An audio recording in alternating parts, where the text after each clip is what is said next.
Boa tarde, está começando mais um NCcast. Eu estou aqui com Gabi Gouveia. Muito bom estar com vocês em mais uma sexta-feira na programação da RTM e no YouTube da Juventude, né, Carlos? Isso aí, senhora Gabi Gouveia Leal, como está? Você estava fora esse tempo, como é que está a sua vida? Tá feliz? Estou feliz, estou bem. Tá mais rica? Não. Quer dizer, o dinheiro que tá investido tá lá, né? Ah, caixinha do Nubank Mas eu não voando. fico olhando, senão eu fico nervosa. Não, saiu um estudo que 70% dos brasileiros não guardam nada. Olha, então. E eu faço parte desses 70%. Um abraço a todos. A maioria do que eu guardo é meu marido que guarda. Ah, tá. Eu guardo pouquinho. Tá certo, o que é dele é seu também. Exato, somos um. Mas queria lembrar você que tá ouvindo a gente, que a gente tá no YouTube da Juventude, que é @nacontramãortm. Então você que nos ouve na programação da rádio ou tá sintonizado aí na sua cidade, nós também estamos em vídeo no YouTube. É o mesmo arroba do Instagram, @nacontramãortm, tá bom? Então dá pra você seguir a gente e também se inscrever no nosso canal com os mesmos caracteres. Isso aí, se inscreve e ajude a gente a ter monetização, né? Sempre bom também, né? Você viu que a gente não tem nada investido. Mas temos parceiros, que é a Uni Evangélica, que é uma faculdade nota 5 no MEC, onde você pode aprender sobre direito, que está em alta agora, por exemplo, vai estudar direito, vai estudar administração, que às vezes a gente fala mal, mas é um bom curso. Você pode fazer educação física e tem curso presencial e EAD, né, Gabs?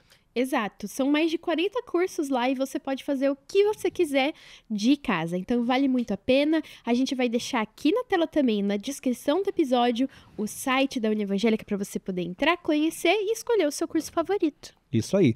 E essa semana a gente está trazendo um mineirinho, Mineirinho. né? Mineirinho com Chamado de Tel, Tel. para os íntimos. Ah, Tel. Não Para sabia os dessa, não. íntimos, para os íntimos. Come queijo, toma leite quente. Leite quente? Isso aí no interior de São Pão de Paulo. queijo? Pão de queijo. Então seja bem-vindo, Natanael Dutra, ó. Olá, pessoal. Minas Gerais é nóis. Ele já tava comendo feijoada com a gente aqui. Isso aí, muito bom. Feijão que é forte em Minas também? O quê? Feijoada é forte em Minas também? Com certeza, é bom demais dar conta. Ô, trem bom, gente. Mas sempre a gente começa perguntando, Natanael, como que era a sua vida? Como você conheceu Jesus? Onde você cresceu? Como é que foi sua trajetória? Então, eu cresci em um lar cristão. Minha família, né, sempre foi cristã. E no decorrer da vida, automaticamente também eu fui me tornando cristão, né? Porque eu acredito que eu não nasci cristão, porque meus pais eram cristãos. Então, chegou na fase da minha adolescência ali, onde eu comecei a de fato, a deixar de conhecer o Deus dos meus pais e passei a ter experiência com o meu Deus, né? Quando Deus começou a se revelar pessoalmente para mim. E a partir desse momento, então, começou minha caminhada com Cristo e eu tinha uma vida normal, no sentido, né, fora das missões, assim, né? Eu fiz a minha faculdade, comecei a trabalhar, tinha sonhos, né, voltados para a área mais secular, do ordinário, né, do normal, vamos dizer assim, do que as pessoas falam. E 3 anos pra cá, o Senhor me chamou para missões. Foi quando, né, eu larguei minha carreira, larguei tudo que eu estava planejando e fui me dedicar integralmente a missões e ingressei para Jocum, que é Você Jovens com fez Missão. Direito, né? Sim, Direito. exatamente. Mas hoje você não tá exercendo, ou você Não. usa para missões também? Não, agora talvez eu precise, assim, minha carteirinha, né, da OAB, ela é ativa, mas não dá tempo efetivamente, né, de fazer esses trabalhos assim, então é tipo uma coringa aqui, sabe? Caso precisar, a gente... Para não fazer um Uber de renda extra, pega um processo ou outro. uma pausa entre um processo e uma corrida. Mas aí, nessa sua vida que você foi crescendo, como que você saiu, então, de alguém que trabalha na igreja? Imagino que passou por tudo quanto é ministério, slide, teatro, louvor, Tudo que tiver. recepção, ministério de mulheres, o cara vai passando por tudo. Crianças, e aí vai. E foi depois de você se formar, então, que você entendeu que era para fazer outra coisa. Como que foi isso? O meu sonho, assim, antes era ter um testemunho forte, sabe? Como eu nasci no lar cristão, então não tive nenhuma loucura no meu currículo de falar, nossa, olha isso aqui pra Libertou contar das pra você. drogas, crime. E como eu não tinha, então meu sonho era o quê? Eu entrar pra faculdade, no meio da faculdade Deus fala, larga tudo e vem me servir. Eu falo, gente, eu larguei a faculdade pra seguir a Jesus. Só que não chegou essa fase, não chegou. Eu concluí minha faculdade, né, trabalhei por uns 3 anos na área do direito, né, como advogado. Depois trabalhei um tempo também na área do marketing. Então demorou aí Nossa, pra foi... acontecer a reviravolta. E também eu tinha um contrato com uma gravadora, né? Com a Graça Music, onde eu fiquei pelo um período de 1 ano e meio. E aí era o meu sonho também, né? Continuar na carreira musical, era Na verdade, não é que hoje não seja mais, continua, só que era o meu único foco, era a única coisa que eu conseguia enxergar e vislumbrar na minha frente. E missões para mim era muito lindo, acho que como toda igreja do Brasil acha lindo, mas a missão lá e eu aqui, acho que era mais ou menos essa minha perspectiva. E aí foi quando o Senhor começou a me convidar para poder ir para missões em tempo integral, e aí começou esse processo de deixar, né, os meus sonhos, os meus planos, desfazer os meus planos para poder seguir aquilo que Deus estava me convidando para viver nesse tempo. Então, seus planos eram a música e talvez de vez em quando a advocacia. Eu queria ser itinerante na música. Era o meu sonho, meu único sonho, minha forma de ver missão era dessa forma. Eu ia ser itinerante através da música. E hoje eu vejo que a música é uma ferramenta que também pode ser atrelada a missões, até porque não são coisas que dá para se separar, né? Porque no final das contas tudo coopera, né, em relação ao reino de Deus, né? A expansão do reino de Deus. Então foi essa construção também que eu tive que fazer e desfazer na minha mente. Isso que eu ia perguntar pra você. Como que foi isso de ouvir e falar, vou fazer outra coisa? Uma voz sussurrou no seu ouvido, você falou, é isso? A voz do anjo sussurrou no meu ouvido, boa música, né? Sussurrou no meu ouvido. Não, mas como que foi isso pra você? Ter o entendimento mesmo de, não é assim, faz assim. Então, na verdade, desde criança eu sempre ouvi da parte dos meus pais as palavras que eles receberam a meu respeito quando eu ainda estava no ventre da minha mãe. Então, eu já cresci sabendo que o Senhor tinha alguns planos para mim, nesse sentido. Só que eu não vislumbrava missões, especificamente. Aí, então eu falava, então já que o Senhor tem planos para eu pregar o evangelho, para eu falar sobre o evangelho, então eu vou pegar através da música. Então era o que eu me ancorava e comecei então a trabalhar na igreja e servir na igreja durante 10, 12...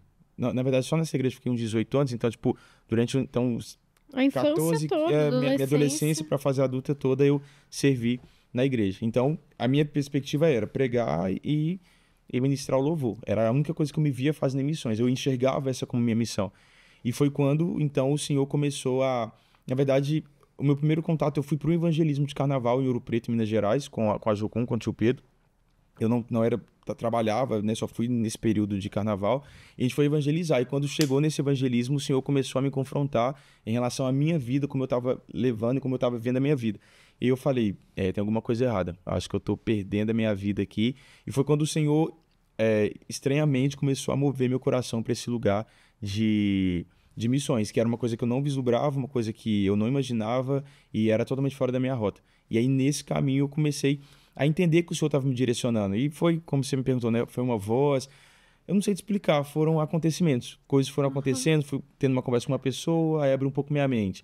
Aí eu via uma situação, abriu um pouco minha mente. E nisso o Senhor ia meio que sinalizando esse caminho até me levar integralmente. E o que significa esse trabalho com missões? É viajar? Como é que é? Então, durante os 3 anos... Os 3 anos para trás, agora, onde eu estive em missões, eu estava alocado em uma base. Então, eu trabalhei durante 1 ano em Jocum Contagem. Legal. E em Jocum Contagem, com o tio Pedro, a gente desenvolveu o trabalho em prostíbulos, em presídios, com pessoas em situação de rua, em situação de vulnerabilidade. Mas o nosso trabalho semanal era em prostíbulos. Então, todas as semanas a gente estava dentro dos prostíbulos para poder levar cachorro-quente, ter um tempo de mesa com as meninas que ali estavam e poder compartilhar um pouco do evangelho. E então, basicamente, esse era o trabalho semanal que a gente realizava.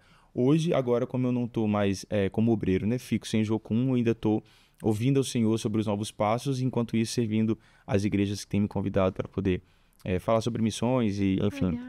E como foi a aceitação disso? Porque você está saindo de uma profissão que, teoricamente, a gente já enxerga uma boa profissão, que dá uma boa renda. Vamos falar advogado, né? Eu tava conversando, eu tava na Bolívia esses dias, vou até pedir pro pessoal de lá assistir depois esse episódio, porque algumas pessoas, né, tanto meninos quanto meninas, jovens, estavam com alguma dificuldade sobre, queria estudar teologia, mas queria ir pro Brasil estudar. Mas tem bons trabalhos lá, e os pais são crentes, alguns são pastores, mas, poxa, filho, você quer ir mesmo estudar para ser missionário, para ser pastor? Como que foi isso na sua casa? Foi de boa? Vai lá, vai de cabeça, deixa o Os pais já tinham ouvido, né? Não tinha? Na minha família até que foi mais tranquilo, assim, até porque também a gente não vem de uma família rica, então não tinha muito o que se perder também, vamos dizer assim. Eu não tenho que se perder, não tenho o que fazer, só vai. Mas tinha uma expectativa no sentido de, através da profissão, melhorar de vida e progredir na vida, vamos dizer assim, né? Mas eu, na verdade, assim, como eu trabalhei, eu tinha vontade, a profissão bacana, mas aquilo ainda não preenchia meu coração. E mesmo assim, depois eu fui para a missão e a missão ainda continuou não preenchendo meu coração. E aí foi quando eu também concluí. Na verdade, eu acho que a gente sabe disso muito na teoria, mas a prática para mim, pelo menos, foi um pouco diferente. Foi quando Deus começou a falar, eu preencho seu coração. O seu chamado não preenche seu coração. Você estava muito na expectativa, né, de ser Agora vou resolver. Agora que eu pisei no campo, agora o céu vai abrir, vai descer anjo. O céu fechou. Brincadeira, mas foi basicamente isso. Teve muitas brigas internas, eu comigo mesmo, em relação das minhas expectativas que eu criei em cima disso. Então, assim, dentro de mim, para as pessoas, obviamente, eu ouvi de muitas pessoas, loucura, nossa, é muito doido, então, te admiro muito por causa disso, mas eu não teria coragem. Vai lá e Deus te abençoe. Mas, para mim, pessoalmente, assim, foi uma questão de encontrar realmente aquilo que Deus queria que eu fizesse, sabe? A minha vida foi meio que perdendo sentido. Eu me via no lugar de profissionais com a mesma formação que a minha, bem de vida e ganhando grana, eu falava, uau. Só que eu via também eles no final da vida, assim, ou então mais velhos, sem muito saber o que fazer e sem muito propósito na vida. E eu falei, eu não quero chegar no fim da minha vida dessa forma. Eu quero chegar, olhar nos olhos do Senhor e poder falar, Deus, eu fiz o que o Senhor me chamou para fazer e me planejar realmente para a eternidade, não somente para esses dias. Então, pro meu coração foi algo mais leve, assim, nesse sentido. Nossa, que legal. Forte. E hoje você consegue, então, casar essa sua questão também musical com missões tranquilamente? Porque eu lembro, Gabi sabe melhor que eu, porque ela até tá mais tempo na chácara do que eu. Mas antes a gente tinha o Jailson lá. Jailton. E ele fazia um teste vocacional com a galera. Sim. Justamente porque a gente cresce na igreja, geralmente trabalha em muitas áreas. Uhum. E aí você quer fazer tudo. E isso era pra entender, se tivesse que largar tudo e ficar com uma coisa só, o que seria? Uhum. E como que você lidar com isso hoje? Porque eu entendo que os dons podem se conversar, mas sempre tem algo que é mais proeminente. Para você hoje, pensando como missionário, tem sido tranquilo ou ainda tem muita coisa para alinhar aí nesse ajuste fino? Acho que tem muita coisa ainda para alinhar, mas eu acredito assim que Deus ele faz nossa mochila e nos envia para o nosso propósito. Então, tudo aquilo que a gente tem na nossa mochila é automaticamente tudo aquilo que Deus deseja usar durante esse tempo do nosso propósito. Então, eu enxergo que, por exemplo, o negócio da música, eu hoje trabalho com o Instagram, então eu consigo me comunicar o mundo missionário de diversas formas para as pessoas e também comunicar os meus trabalhos, o que eu tenho feito. Então, assim, eu tento nichar. Às vezes eu não sei muito bem o que eu quero, mas eu tento saber exatamente o que eu não quero e aonde as palavras que o Senhor já me entregou não se encaixam. Por exemplo, Deus falou comigo sobre música, um exemplo.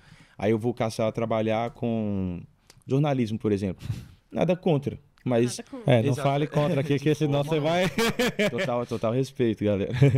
Mas aí já são contrapontos que eu preciso me aproximar das palavras que Deus me deu. Não que caminhos diferentes não possam surgir, e, enfim, coisas diferentes não possam surgir. Faz parte da vida e a gente não tem como prever os caminhos de Deus de uma forma tão limpa, assim, entender de forma clara, muitas vezes. Mas são construções. Mas eu tento me aproximar das palavras que eu já recebi. Então, Deus já deu direções, então eu tento ficar mais próximo de qualquer área que me correlacione com aquilo que Deus já disse. Isso não te deu, eu acho que deu, né? Que a gente tava falando de toda a jornada, ansiedade? Porque você falou, eu queria logo viver a missão, né? E não sei o quê. Você não acha que talvez ter isso tão claro antes, sei lá, causou alguma reação em você na jornada? Eu acho que sim, porque era a minha expectativa, de Deus me chamar. Então, eu ficava esperando o dia que Deus... Qual que ia ser o estalo aqui? Qual que ia ser o ponto aqui que eu ia falar? Deus me chamou, sabe? E eu não tinha isso muito bem claro. E aí, como eu fui estudando, e o meu sonho na minha cabeça era lindo um testemunho de quem largou a faculdade, sendo que hoje, se eu puder incentivar qualquer pessoa que queira ir sair em missão, gente, faz a faculdade, termina, porque o campo missionário não precisa de pessoas inexperientes, pessoas despreparadas. Pelo contrário, o campo missionário precisa de pessoas aptas para poder fazer aquilo que precisa ser feito. E muitas vezes a sua profissão vai ser a porta de entrada para aquilo que você deseja fazer. Existem países perseguidos que, se você não tiver uma profissão X, você não consegue entrar. Você só vai entrar devido à profissão e a partir da profissão falar do evangelho. Então, hoje a gente tem aquela visão, vou largar tudo, eu preciso ser pobre, eu preciso ser lascado, eu preciso ser, assim, derrotado para ser missionário. Sendo que, na verdade, a Bíblia não fala sobre isso. A Bíblia fala sobre aonde está o nosso coração. E não sobre você ter ou não ter dinheiro. Porque se Deus fosse um Deus que tivesse problema com dinheiro, ele não tinha colocado ouro no céu, não tinha... Ele teria falado, não, eu quero todo mundo pobrezinho, todo mundo bem simplesinho. Então... Mas eu acho que as pessoas têm essa visão mesmo, que o missionário tem que usar a pior roupa, tem que passar necessidade Não o pode ter tempo um bom todo. carro, uma boa casa, tem que ganhar pouco. Porque E ele aí é o missionário comprou essa ideia também. Porque hoje eu vejo muitos missionários, eles vestiram essa capa. E aí eu preciso. Pra eu sentir que eu estou em missão, eu tenho que estar passando aperto. Se tá bom demais, se tem ar-condicionado. Opa, tem alguma coisa errada. Isso aqui não é missão, não. Sendo que, na verdade, não existe esse convite, né? No sentido, você faça um voto de pobreza para você ser missionário. Existe um voto de negar a si mesmo, entregar seu coração e seguir aquilo que Jesus... Acontece que às vezes a gente, seguindo isso, né, indo, ajudando, às vezes a gente passa um perrengue. Não tem como fugir. Mas que não seja a regra, que não seja a nossa religião. Que tem As pessoas... exato. Meu Deus, Deus me livre. Mas é que é difícil. Eu lembro que quando eu também cheguei na chácara, e o pai da Gabi tem um Camaro amarelo, né? Que é um Fiat Meu Uno. pai tem um Fiat Uno, assim, podre. Peraí, enquanto o Carlos fala, eu vou pegar meu casaco ali, porque eu tô com frio. Fiat Uno podre é sacanagem. Mas enfim, ele tem um Uno. E ele brinca que durante muitas vezes ele não... Ele tinha dificuldade de pensar em ter um carro melhor, porque dependendo da igreja que você tá, se você também chegar com um carro melhor, mostrando a condição que você tem, não é esse ponto de contato. E como que você lidar com isso no campo? Porque por mais que a gente passe perrengue, geralmente a gente vai para locais que são mais pobres do que onde a gente tá. Então a gente, mesmo passando perrengue, tá melhor que a galera lá. E como que você aconselha? Como que a gente chega num local onde as pessoas vivem com muito menos do que a gente tá acostumado e tem um contato legal, para não parecer um cara europeu com dinheiro que chegou aqui para catequizar a galera. Que você precisa, pessoa. Tá uns espelhos, o cara Você me conhece, né? Então, eu voltei da África tem 2 meses, na verdade, África do Sul. Então, a África do Sul ela é muito diferente do restante do continente. É um país, primeiro, né, do mundo em desigualdade social, ou seja, as pessoas que têm dinheiro realmente têm muito dinheiro e as pessoas que não têm dinheiro realmente têm zero, assim, são muito pobres mesmo. Então, assim, eu acho que, como eu falei, o problema não está no dinheiro, o problema não está na forma, no que você tem, o que você não tem. O problema sempre está no coração. Se você está com o seu coração disposto a servir aquele povo, entender que você está ali por aquele povo, você vai se despir do que for necessário para alcançar aquele povo. Então, por exemplo, a gente ia para comunidades onde as crianças estavam comendo pela primeira vez no dia. Então, a gente estava levando a refeição delas, era muitas vezes a única refeição daquele dia daquelas crianças. E eles têm um senso muito grande de gratidão, porque eu já trabalhei com crianças no Brasil também, e as crianças do Brasil é mais ou menos assim, ó. A gente faz a fila para poder servir a comida, ou servir qualquer coisa. Se eles verem um pedaço de carne, eles querem, pega aqui a carne para mim, tio, não sei o quê. É uma questão do Brasil, você vê assim, passa dos adultos para as crianças de forma normal. E lá não.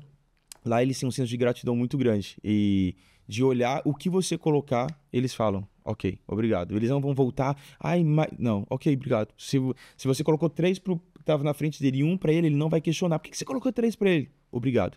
E segue a fila. O brasileiro já ia sair. Não. Cadê o russomano? Eu quero meus direitos do consumidor aqui, meu. Então, assim, eu acho que essa questão de como lidar e você não se sobrepor, né, em relação à cultura do outro país ou das outras pessoas, é você ter um coração ensinado, você realmente entender por que você tá ali, entende? Porque se você já chega com esse coração altivo, não, eu vim aqui para servir vocês, talvez você vai aprender mais do que servir. Talvez você vai receber mais do que você acha que você vai entregar para aquelas pessoas. E muitas vezes a situação delas nos ensina muito mais. Porque a gente chega, né? Tô pronto para te ensinar, tô pronto para colocar para você. Já estudei bastante. Agora vem cá para você aprender meteorologia. Eles vão te ensinar sobre humildade. Eles vão te ensinar sobre gratidão. Eles vão te ensinar sobre ser grato mesmo não tendo o que calçar, o que vestir, o que comer. Eles vão te ensinar a celebrar mesmo que o mundo tá ruindo. Mas eles estão lá celebrando, dançando ao Senhor. E aí você fala, uau, será que eu tinha realmente algo para ensinar para essa galera aqui? Você tem alguma experiência, assim, de viagem que você viveu, que você falou, caraca, acho que é isso aqui, hein? Cara agradecendo a manga verde, igual eu tava lá no Nordeste, você fala, rapaz. Mano, acho que na África, assim, uma experiência que me marcou bastante, a gente... não posso entrar em muitos detalhes, mas a gente foi fazer um batismo dentro do presídio. Só que quando eu falar um batismo dentro do presídio, você fala, ok, então o presídio autorizou, vocês entraram, colocaram a piscina e fizeram o batismo. Confia, né? Só que não tinha esse caminho tão fácil. A pessoa que estava presa tinha o desejo de batizar, a gente não tinha autorização para fazer isso, não tinha como fazer isso, só que a gente precisava fazer de alguma forma. Então as meninas entraram com uma garrafinha de água e uma toalha e um sonho, e uma Bíblia. Aí o guarda chegou, tropecei. Olha, batizou em nome do Pai, do Filho. Aleluia. Mas foi mais ou menos isso. A gente sentou no meio do pátio e eu tava nessa posição, a pessoa que estava presa estava na minha frente e as meninas estavam, na verdade, a gente estava como um círculo. Então a gente observou o movimento para ver se o que estava acontecendo. Na hora que deu uma acalmada, aí eu falei, agora, por isso que a gente vai fazer, as músicas que a gente faz. Aí eu falei, vamos fazer o seguinte, você vai fingir que vai arrumar o cabelo da pessoa, você vai molhar a mão e você vai passar na cabeça da pessoa com água. Você molha a mão e passa na cabeça da pessoa com água. Porque eles não vão desconfiar do que está acontecendo. Nossa, não podia ver mesmo o que estava acontecendo. A gente não sabia o que poderia acontecer. E ela também, mesmo vendo, sofreu uma perseguição depois dentro da cadeia e tudo mais. Que já era uma coisa que já acontecia, enfim. E aí a gente fez dessa forma. A gente pegou, então, molhou a mão, fez a profissão de fé, isso mesmo que fala? Fez a profissão de fé, cantamos uma música a capela ali e fizemos um batismo dessa forma. Gente, que legal! E aí se eu fosse falar, tipo, a gente olhar pro nosso contexto, a gente fala, não batizou, porque tem que fazer isso. Não emergiu. Tinha que estar não sei com o a quê. beca branca. Não sei o quê. Você deu o certificado pra ele? Pior que deu. Então tá batizado. Certo. E a verdade é que Deus, Jesus, ele acho que desfaz toda a nossa religiosidade, tudo aquilo que a gente constrói, na verdade, para poder dizer que serve ou que confia ou que acredita. Jesus, ele vem para desfazer a nossa religiosidade e nos mostrar que o evangelho é mais simples do que a gente imagina e que tudo converge para como está seu coração. Seu coração pode estar, sei lá, você pode estar fazendo algo muito lindo por fora e seu coração está podre. Então, todas as coisas que nós fazemos convergem para o nosso coração.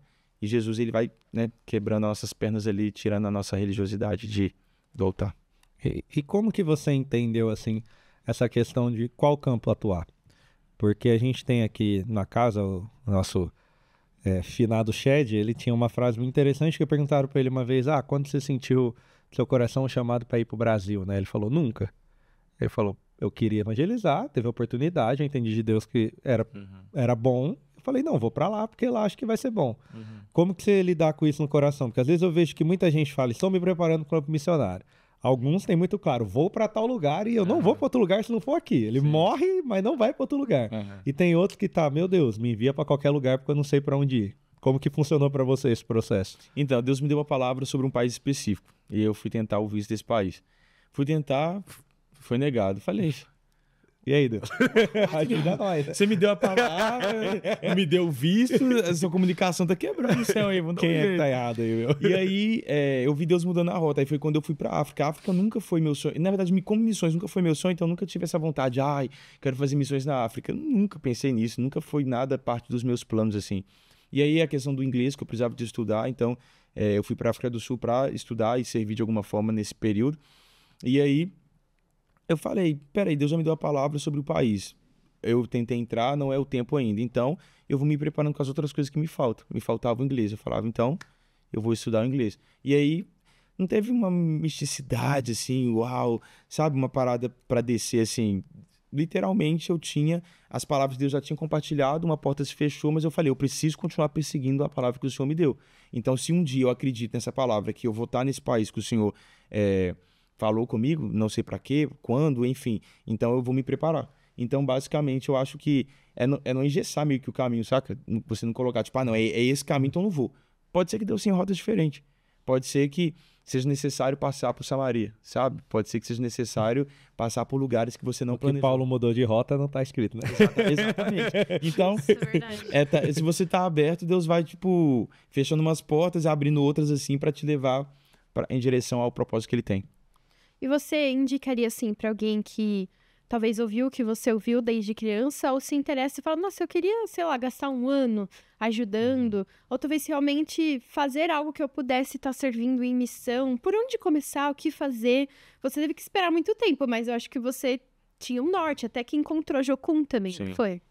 Então, eu acho que se eu pudesse dar um conselho, e principalmente para a juventude, né, para os adolescentes, assim, a galera que é apaixonada por missão e quer ir de qualquer jeito, na verdade está com um problema em casa com o pai, com a mãe. É melhor ir pro campo. Eu quero ir embora, eu quero morar sozinho. Dá um pão com salsicha, é melhor. Eu lembro que eu participei do Expresso uma vez, e aí a gente foi falar pras meninas, aí perguntei, que profissão vocês querem fazer? Porque era sobre isso, né?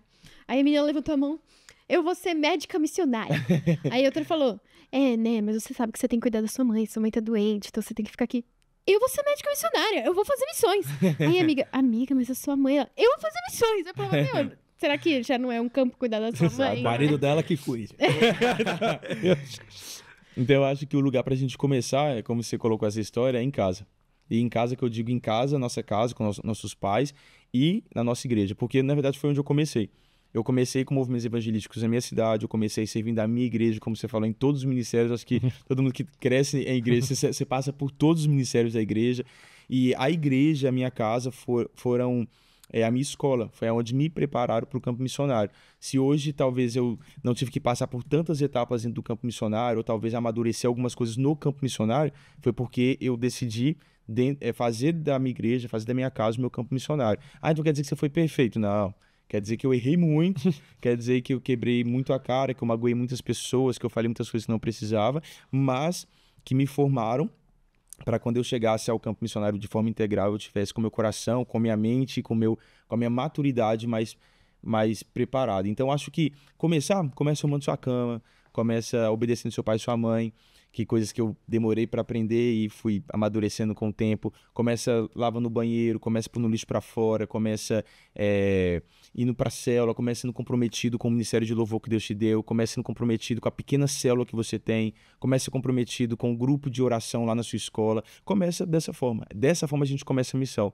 Depois, quando o Senhor te levar para outros países, para outros lugares, nada disso vai ser um desafio, uau, porque você só vai dar continuidade àquilo que você já tem feito. Não vai ser nenhuma surpresa, não vai ser, como é que lava um banheiro? Precisa saber lavar banheiro, gente, na missão. Bom, né? Você precisa saber nadar na missão, porque você vai pros ribeirinhos, você cai no rio. Às vezes nem tem banheiro, mas é bom você saber lavar.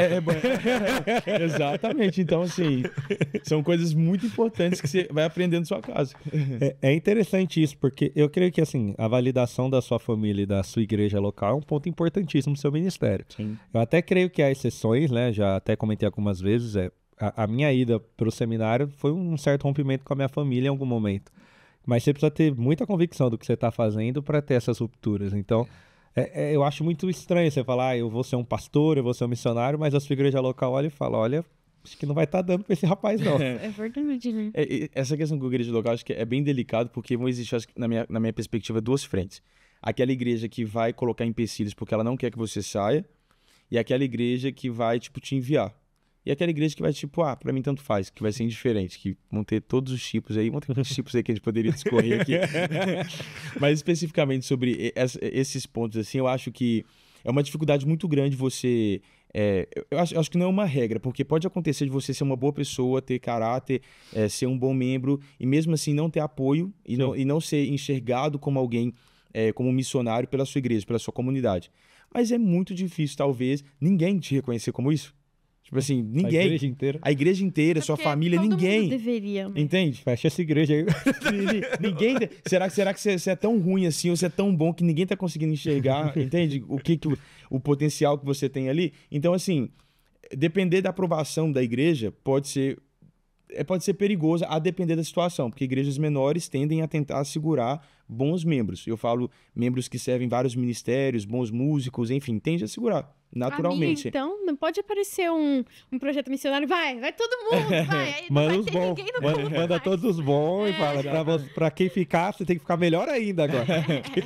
Então, acho que é discernir mesmo, sabe? Vão existir lugares que você vai ter que deixar e que talvez não vão te apoiar, não vão te enviar, não vão te suportar em nada, e vão existir lugares que vão reconhecer aquilo e vão te enviar da mesma forma. Então, é meio que discernir essa estação, assim, que acho que não pode existir uma regra dessa forma, porque se a gente coloca uma regra, talvez a pessoa está vivendo uma situação onde a igreja, né, tá sendo autoritária, enfim, não está cuidando da forma que deveria, a pessoa se sente na obrigação de ficar ali devido a essa circunstância. Mas é bom buscar uma igreja que apoie a pessoa no campo, né? Sim. Porque é muito difícil ser isso sem nenhum apoio com visão missionária. sem nenhum apoio de oração. A gente sabe da parte financeira, mas uma rede de oração que cuida de você, Sim. pessoas se preocupam com você estar no campo, Sim. porque você sai do meio dos seus amigos. Pra te receber de volta também. Isso também. Porque eu imagino que o mais duro é você sair, entre aspas, da sua zona de conforto. Todos os seus amigos, todos os seus familiares, você vai pra um lugar onde você não conhece ninguém. E fala, te vira aí, você tem que trazer gente pra vida, exatamente. E aí acho que essa questão da solidão pega muitos missionários, né? A gente estava aqui semana passada, por causa do Setembro Amarelo, com o pastor Júnior falando de suicídio pastoral. Porque é algo do ministério que a pessoa se isola muito, então ela vai só recebendo. Você vai pegar também missionários, às vezes a gente manda o cara e fala, beleza, eu mando R$500 pra ele me manda um relatório, tá tudo certo, não preciso me preocupar com ele. E é a grande realidade hoje. A igreja brasileira, na verdade, ela fica em segundo lugar no ranking em relação à Coreia do Sul, de países que mais enviam missionários, ou seja, o primeiro país no mundo hoje é os Estados Unidos, o segundo país vem entre Brasil e Coreia do Sul. A gente fica ali, sabe? Alternando. Alternando o segundo lugar ali. Manda mais uns 2 pra passar, né? Última hora. Mas um problema muito grave, assim, que eu enxergo na igreja do Brasil, não é uma regra, né? Mas é um problema geral, assim, da igreja, é que é uma igreja que envia muitas pessoas, mas abandona seus missionários. Abandona em todos os aspectos. Abandona seus missionários em aspecto emocional, em aspecto financeiro, em muitos aspectos. Deu crise, corta o missionário que tá lá do outro país. Exato. A gente precisa... O telão de LED, não. Infelizmente, não posso continuar ajudando emissões, porque eu preciso trocar meu telão de LED. Nada contra telão de LED, mas existe prioridade. Peraí, você vai deixar o missionário literalmente passar fome, ou então deixar ele comer o que der ali, você entende? Então, assim, acho que são questões de... Olhando para Jesus, você acha que Jesus colocaria o dinheiro dele num painel de LED ou ele colocaria o dinheiro dele em missões? Então, acho Fica aí, né? Reflita, né? Mas o painel de Não vou LED, responder por né? você, né? Fica aí, entendeu? Então, assim, você acha que Jesus tem algo contra painel de LED? Eu acho que não, gente. Acho que Jesus estivesse aqui, ele põe telão de LED, mas, peraí, mas parte do nosso recurso... Multiplicando os telões de LED pra ficar mais barato. Exatamente. Então, assim, eu acho que é um problema crônico, assim, da Igreja do Brasil. Eu amo o Brasil, tenho vontade de trabalhar com a Igreja do Brasil, assim, de forma geral, mas eu acho que a gente tem esse problema bem... Assim, que na verdade precisa começar dos missionários, né? Tirar essa mentalidade de pobreza e de comiseração, e a igreja me para de enxergar o missionário dessa forma, como alguém que precisa de pão e água para sobreviver e tá suficiente, e para de vestir essa roupa. Nossa, corte, Diego Lander. Corte, Diego. Muito bom ouvir isso. Eu acho que a gente precisa estimular esse assunto dentro das igrejas. Sim. Até para isso parar de acontecer, dessas igrejas que desestimulam isso, e entender que o papel da igreja não é só ali um grupo para trazer o pessoal já cristão para sentar todo domingo e cantar uma música bonita, sabe? A igreja também tem que ser esse celeiro de gente que conhece Jesus e sai para trazer mais gente, sabe? Senão parece que é só um lugar, um point que a gente gosta de se encontrar e se ver. Aí a gente quer pôr o telão, quer pôr a cadeira com estofado, aí esquece o propósito, A gente passa muito né? tempo lá dentro, né? Então a gente precisa de mais conforto para conseguir ficar lá dentro. Acho que a gente vive os extremos, né? Acho que é importante a gente aprender com quem valoriza a igreja. Acho que nós precisamos abrir muita igreja em garagem, e nada contra. Abra uma igreja. Mas a gente vê que tem certas denominações que o cara pega a avenida. E não vou nem entrar no mérito se é bom ou ruim, mas porque tem mais visibilidade, vai trazer mais pessoas, vai alcançar mais gente, isso é importante.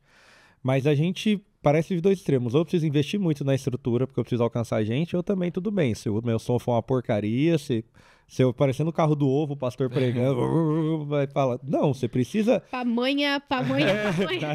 2 maçãs do amor, você vai fazer troca de motor de geladeira lá.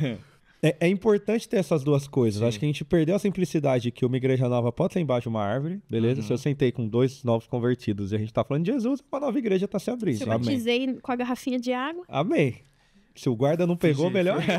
Fez discípulos nas nações, né? Fez discípulos. Mas no outro ponto a gente também esquece de dar um paro para essas pessoas. Acho que ou a gente quer abrir uma igreja muito... Nossa, o teto abre, fumaça e palco gigantesco, ou também larga qualquer coisa.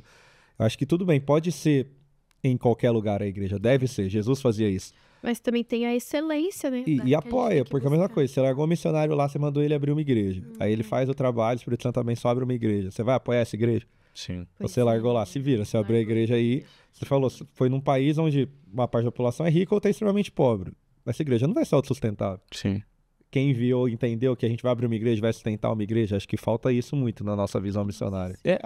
Acho que a igreja tem que pensar, gente, não tem problema você colocar o melhor. Porque eu acho assim, aproveitando quando você olha para a Bíblia, apesar que, né, que a presença de Deus habitava, né, no templo, né, tinha toda essa questão, mas quando se construía os templos, tinha toda uma questão do melhor que e trazer as coisas importadas e tudo mais.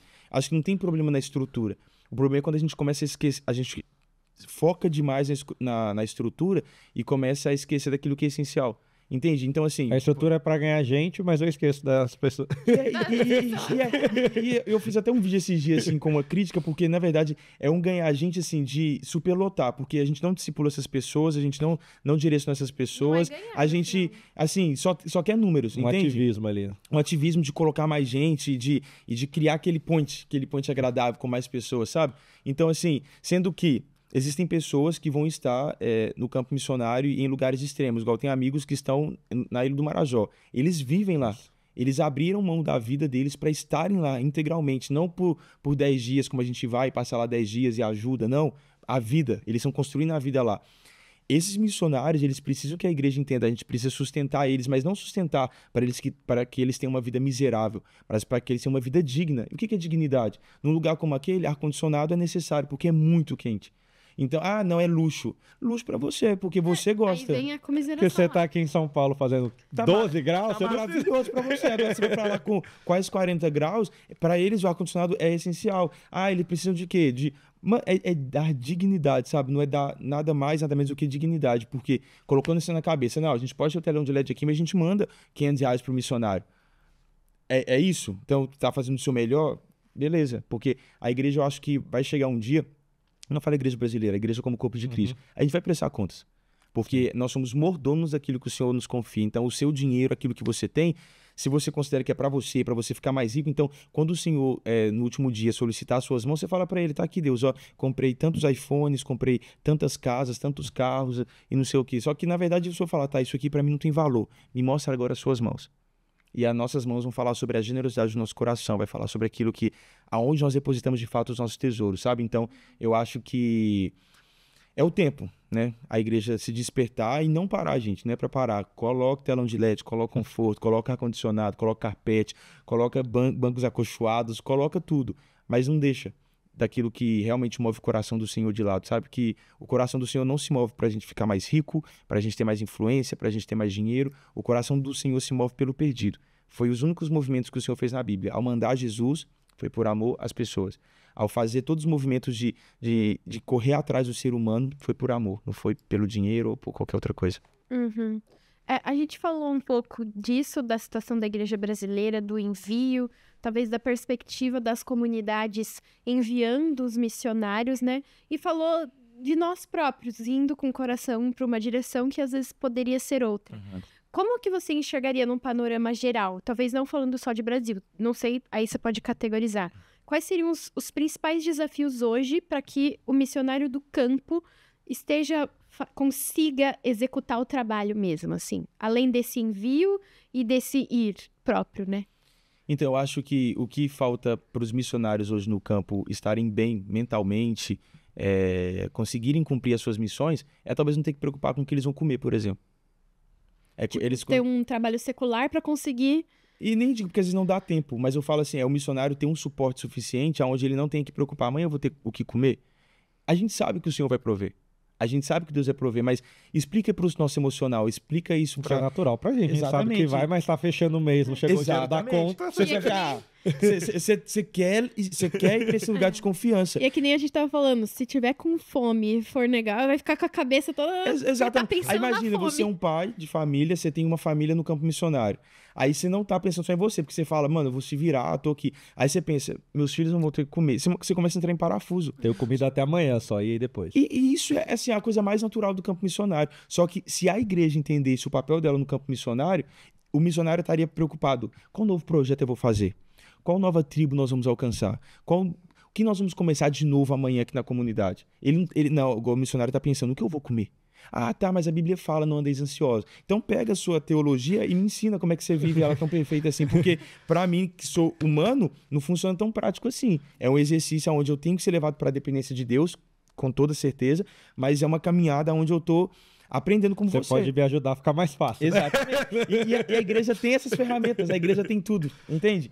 E aí eu acho que é basicamente isso. Se a igreja, ela supre o missionário com o mínimo ali, com dignidade, ele consegue parar de ter que pensar no que vai comer, no que vai vestir. Ah, mas não sei o quê. Muito lindo seu discurso, porque todos nós sabemos, não andeis ansiosos por coisa alguma, parará. Lindo, maravilhoso isso. Mas todos nós como cristãos sabemos também que não é tão fácil. Para você talvez falar esse versículo, para quem tem um trabalho, um salário, é fácil, porque você fala que você não está andando ansioso porque você confia no Senhor. Mas na verdade você não está andando ansioso porque você sabe que dia 5 seu salário cai na conta. E você está no bom emprego, vai para o emprego pior. E vai. Então perde tudo. Para você vir me falar que você não tá andando ansioso por nada. Larga tudo, não tenha nada e me fale, eu não tô andando ansioso. Numa nação diferente que a sua. Outra língua, outra cultura. Exatamente. A gente tava falando... Tava lá na Bolívia, essas últimas semanas eu tava em Santa Cruz, então era mais tranquilo e até tava na casa de um pastor e ele até brincou, vocês tão bem e tal. Eu falei, filho, você me pôs um quarto com ar-condicionado, eu tô melhor aqui no Brasil, eu tô quase vindo morar aqui, né? Mas lá na missão mesmo tem um pastor que eu olhei pro cara durante um mês que eu fiquei lá, ele consegue. Falo, mas assim, é 1 em 1 milhão. É o cara que, beleza, é uma história de vida, veio do vô, veio do pai, que não sei o que o dinheiro vai dar até sexta, mas nunca faltou, Deus proverá. Mas eu passei por isso também nos últimos anos e pra mim não funciona tão bem, porque eu não tenho toda essa fé inabalável. Sim. E quando eu mando o cara pro campo, eu preciso entender isso. Que, poxa, ele já tá longe da minha igreja, ele já tá longe da onde ele seria amparado. Porque se você tá com a sua igreja, faltou alguma coisa, beleza, eu tô com a minha igreja. Agora você tá num lugar que às vezes nem tem um bom sinal, até a sua igreja saber o que você precisa vai demorar 2 dias. Como que você vai fazer isso com tranquilidade? Sim. Tem algo que a igreja da Vila faz que eu acho muito legal, que eu sempre conto essa história, porque eles pegaram um projeto missionário que é na Ilha do Bororé. E desde que eu sou novo, tem vários projetos lá, que é bem extremo sul de São Paulo, tem que pegar a balsa, tudo.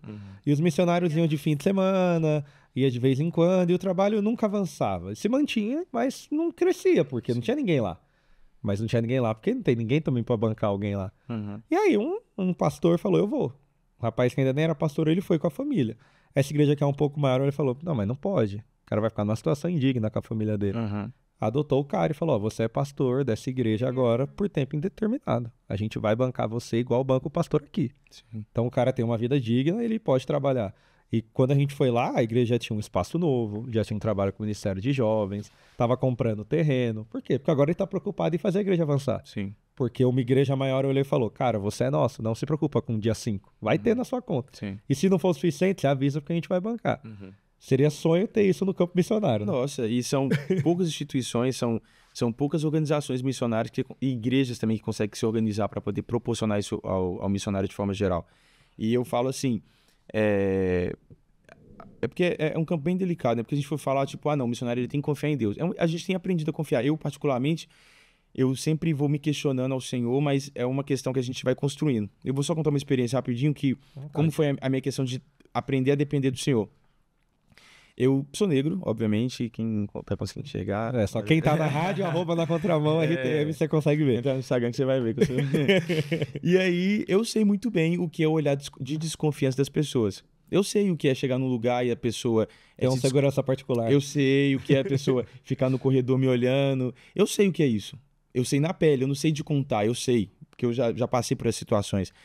E aí, um certo dia, eu tava virando o mês, eu precisava de pagar minhas contas, né? Campo missionário, mas você tem conta do mesmo jeito, você tem uma vida do mesmo jeito. O Nubank te lembra todos os boletos, né? Todo o tempo. E aí, eu lembro que... essa situação veio na minha cabeça, e principalmente algumas situações de preconceito específico que eu tinha passado, assim. E eu falei, uai, tem alguma coisa errada. Espírito Santo, o que tem a ver? Eu tô precisando de dinheiro, eu preciso pagar minhas contas.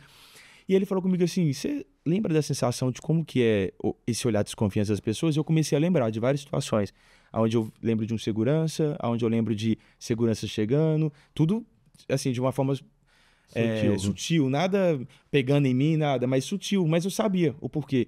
E eu fui lembrando e falei, tá, muito ruim, né? Ele falou, da mesma forma que eu, Deus, me sinto quando você desconfia do meu caráter.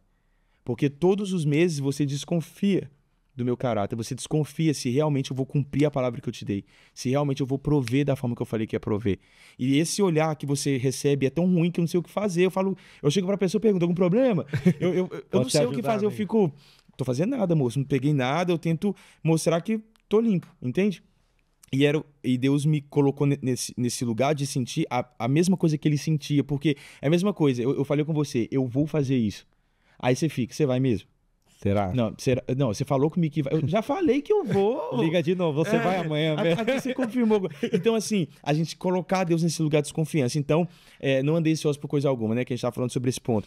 Eu tô construindo a minha confiança em Deus.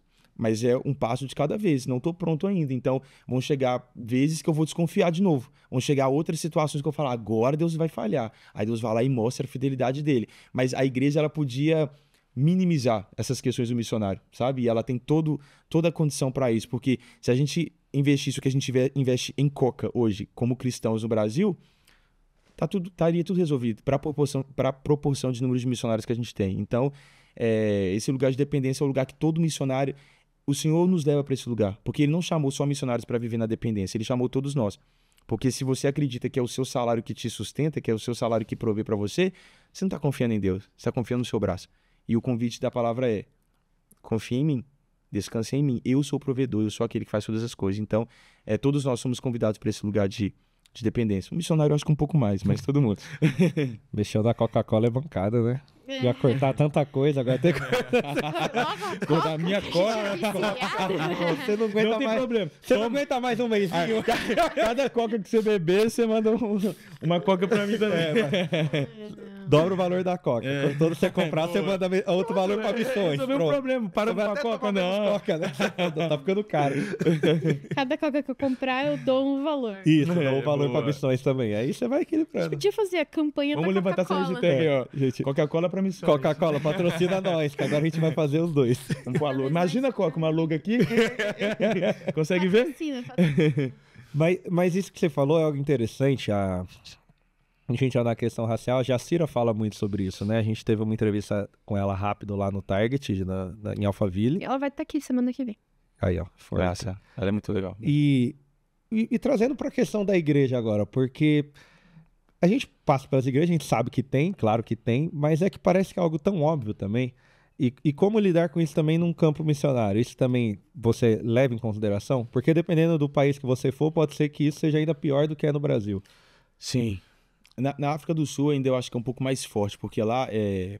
Porque aqui no Brasil o que aconteceu? A gente tem os negros e os brancos, só que começaram a se casar todo mundo misturado, então se mesclou muito, né? E a gente, eu acho que, eu não sei, não tem base para isso, mas eu já ouvi, assim, que a gente é um dos países mais mesclados do mundo, mais mistos do mundo, né? Que em relação à cultura da miscigenação, acho que é esse mesmo o termo. E... O mesmo cara é nordestino, negro, ele é um pouco de tudo. Você pega assim a linha, a árvore genealógica dele, você fala, nossa, Brasil.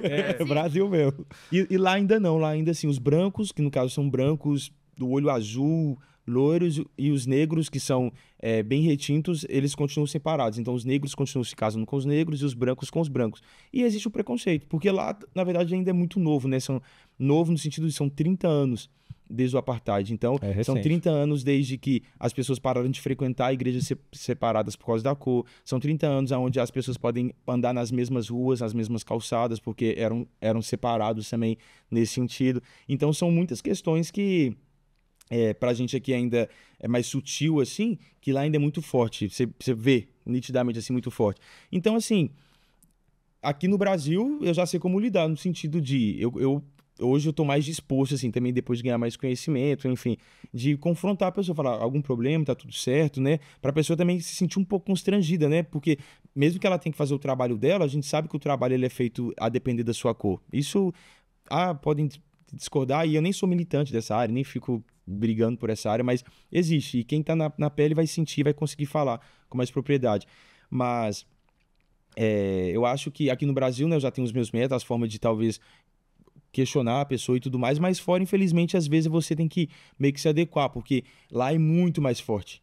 Lá é uma questão onde a gente, né, foi, vamos dizer assim, liberto, né, há mais tempo. Lá ainda está muito recente, lá ainda as construções estão lá, as pessoas ainda veem tudo isso de forma muito clara, então é um processo. Então, eu acho que fora é você ser mais maleável, sabe? Você engole mais uns sapos assim para conseguir fazer com que Jesus seja conhecido. E no nosso país, obviamente, por, né, a gente esperar que ele seja mais evoluído, você vai conseguir ter uns conflitos. Só espera que é mais evoluído mesmo, porque quando você vai ver... Volta tudo lá, mesmo, exatamente. mesmo, gente. Mas é que é importante a gente como igreja, né? Eu também, quem me conhece, não sou da militância, mas eu acho que a gente deveria proporcionar ambientes seguros, né? Sim. A igreja deveria ser um local sem fronteira, sem barreira, para que todo mundo sinta segurança dentro do que o mundo pode enxergar como uma fraqueza ou uma limitação. Porque eu lembro que no trabalho com jovens, uma vez eu pedi para eles escreverem no post-it os medos deles. E um deles, que é negro também, falou, tinha medo de sofrer racismo. E aí eu perguntei para ele, mas já sofreu ele? Não que eu tenha percebido. Mas eu já vivo com o medo de que um dia eu vou sofrer isso, Sim. porque eu sei que eu vou. Puxa. E aí quando eu olhei para isso, falei, tá, e o que a gente como igreja faz com isso? Não que, beleza, eu vou sair na Paulista e levantar a bandeira, mas ele vem aqui na igreja, eu proporciono para ele um ambiente de segurança, Sim. ou ele vem para a igreja e eu sem ter irmão que já olha para ele torto e eu falo, não, mas é normal, todo mundo peca. Então isso pra gente também como cristão é uma luta muito difícil, porque a gente olha os problemas da sociedade e a gente manda o cara pra fora, mas a gente não resolve o que acontece dentro da nossa igreja. Sim. E a igreja brasileira, ela é composta hoje majoritariamente por pessoas negras porque ela está mais dentro das comunidades. Sim. E as comunidades, majoritariamente, vão ser pessoas pardas negras, né? Então, é uma questão que aí isso vai se discorrendo para a sociedade. Aí você vai olhar a porcentagem de pessoas em cárcere, majoritariamente vão ser as pessoas pardas e negras. Aí você vai olhar os grandes cargos, vamos dizer assim, bons cargos, né, a nível de gerência e tudo mais, são pessoas brancas. Ah, mas por quê? É porque é uma questão muito... Não vou falar óbvia, né? Porque para alguns talvez não seja, mas é uma questão. Se eu tenho uma família pobre, vou falar da minha família. A minha mãe ela é parda, meu pai é negro, a gente veio de uma condição muito difícil. Para eu fazer faculdade foi muito difícil, não foi uma parada tipo, vai lá e faz que eu vou pagar para você, filho, que eu vou te manter. Ainda não escolheu uma faculdade? Então foi assim, eu trabalhava e para pagar minha faculdade, tipo... E o pai feliz, pô, tá fazendo direito. E morrendo lá largou tudo agora. Então, assim, é diferente. E a igreja... E eu vou falar também, tipo assim, voltado pro campo de missões. Os campos missionários, as organizações, elas precisam abrir o espaço para que todos tenham acesso. Porque se eu faço uma escola muito cara, quem vai acessar essas escolas muito caras? Pessoas ricas. E majoritariamente, pessoas ricas são pessoas brancas. Ai, preconceituoso, militante. Gente, não é essa a pauta. Então, assim... Estamos falando de dados. Estamos falando de coisas reais, de coisas que você pode constatar, nem precisa de profundas pesquisas. Você vai olhar e vai ver.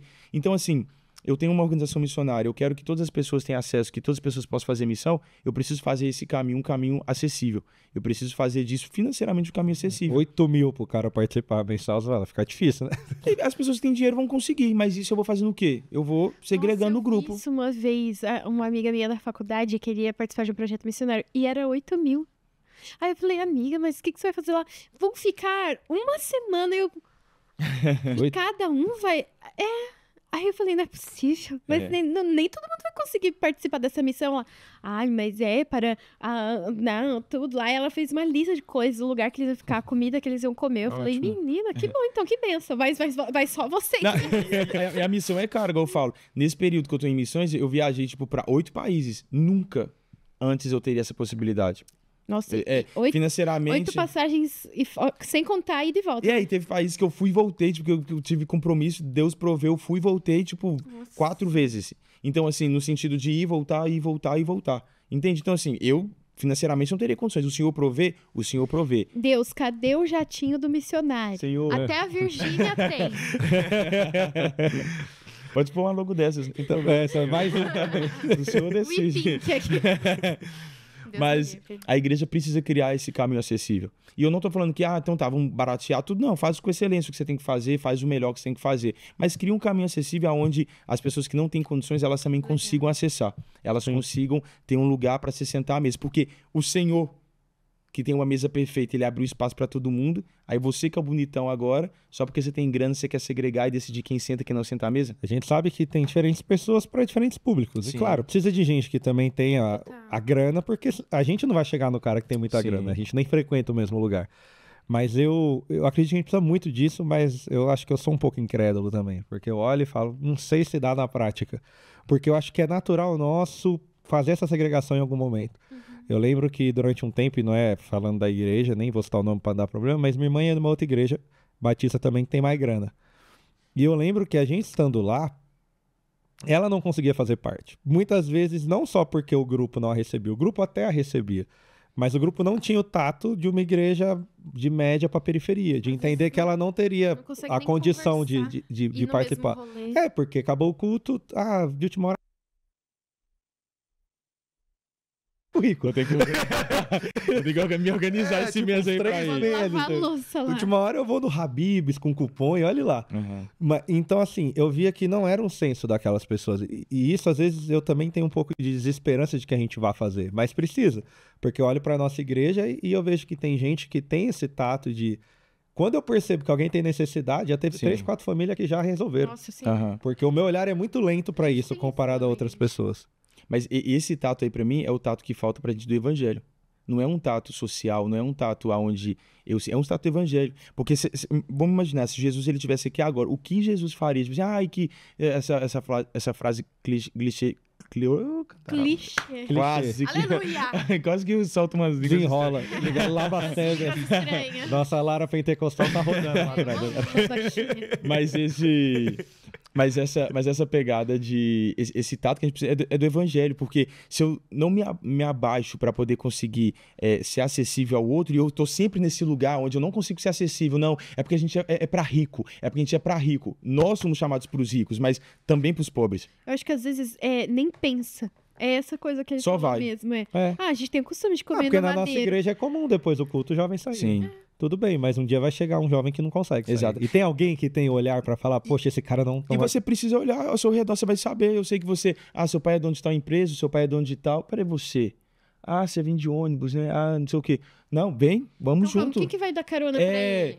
E realmente, as igrejas de periferia... A nossa igreja, eu cresci nesse ambiente, porque era assim, a gente saía, 3 tinha, 2 não tinha. Os 2 iam sair com a gente do mesmo jeito. É o famoso, vamos rachar. Vamos rachar. Um tem 100, eu outro vou 20, pagar o outro tem seu. 2. Exatamente. E dividia e pagava, entende? Esse senso de comunidade. Mas esse senso é um senso que eu vejo que a Bíblia nos convida a viver. Sim. Entende? Não é um senso que os pobres foram convidados a viver, mas que a Bíblia. E tudo bem eu pregar para rico. Show de bola, os ricos precisam ser alcançados. Mas por isso eu viro as costas para os pobres, por isso eu não dou acessibilidade aos pobres, Nem por isso os extremo pobres nem não tocam em mim, porque eu já tenho revelação do evangelho, sim ou não? Porque você está falando de uma coisa que você, em tese, conhece, diz que conhece. Então, se eu estou falando de algo que conheço, então eu pratico aquilo que eu conheço, tanto para os ricos, tanto para os pobres, gerando esse caminho onde os dois possam se achegar a mim, né, ter acesso a mim. Isso, a gente tá encerrando o tempo na rádio, a gente vai continuar no YouTube, então se você quer continuar batendo esse papo com a gente, vá pra arroba é bom. Hoje vai ser 3 pratos de tigre, arroba na Contramão RTM, tá bom? Tanto no YouTube quanto no Instagram, mas corre no YouTube pra continuar esse papo com a gente. Se for continuar na programação da rádio, fica à vontade, terá grandes programas aí. Renatinha está com você, siga com ela que não há problema, beleza? Tchau, tchau, galera da rádio. Tchau, tchau. Até o YouTube pra quem for com a gente. Aê! Agora, falando desse senso, eu acho que é muito difícil, né? Porque... Não, eu sempre quis falar disso. Obrigado, gente. Nada. É Eu nunca tive importante. lugar pra falar sobre isso. Isso aqui é muito top, porque só a mesa e a gente vai falar. Samuel liberou os amendoins, a gente tem que começar a trazer. Um abraço pro Samuel que falou que queria pagar o dimmer. Pode pagar os amendoins e os doces do próximo aí, já avisei ele aí, Lara. Eu acho que é sempre muito complicado porque a igreja parece que ela tem medo de fazer as coisas e aí quando faz ela também vai de cabeça. Então a gente tem medo de virar uma ONG. E tudo bem, eu entendo que a gente não é uma ONG, a gente é um, vamos dizer assim, um órgão quase que sacerdotal, a gente tá lá para servir. Sim. Mas aí com medo de virar ONG a gente não faz nada social. Ou quando vai fazer social esquece que é a igreja. E parece que dentro da igreja também tem muito isso. De, não, mas a igreja tem que prover, tem que ter um ministério. Aconteceu isso lá na nossa igreja. Algum irmão tinha uma dificuldade, precisava de ajuda, e aí foi uma discussão. Então, a gente vai dar esse dinheiro?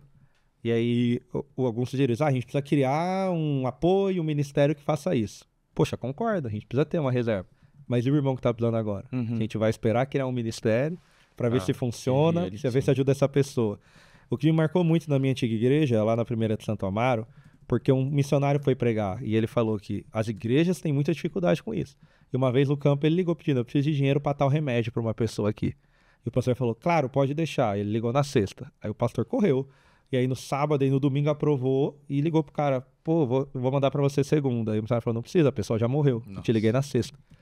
E parece que você fala, nossa, mas o cara correu. Domingo à noite ele falou, cara, tá liberado. Mas será que a gente não tá engessando muita coisa, esquecendo do que é o evangelho? Isso aí, nossa, essa história me pegou desprevenido agora. Mas realmente eu acho que é uma questão da igreja entender a urgência, sabe? Porque a gente tem tanto, passa o cartão de crédito, faz isso, mas tem pessoas que estão em lugares que isso não existe, que isso não é uma realidade, sabe? E a igreja ter esse senso, assim, algo que a gente só vai entender a partir do evangelho, porque quem me traz essa base não sou eu, né? Não é militância, não é partido A, partido B, tipo, não é nada disso, é a palavra de Deus. É o Senhor que veio para poder colocar todos os homens no mesmo nível, é Ele que veio para poder pegar uma unidade e falar, olha, eu amo vocês por igual, tá todo mundo aqui e tal, e a igreja, a gente precisa, realmente, acho que é o que você falou, a gente se tornar algo social. A gente precisa de equilíbrio, porque a gente precisa corresponder ao social, mas a gente também não pode deixar de usar só o social e esquecer de pregar o evangelho, porque tem pessoas que acham que fazer caridade, fazer obra social é pregar o evangelho. Não é. Pregar o evangelho é falar sobre o evangelho. Mas se o cara tá com fome, você não dá um prato de comida, adianta. Ele não dá nem... E você falando sobre isso, eu fui uma vez...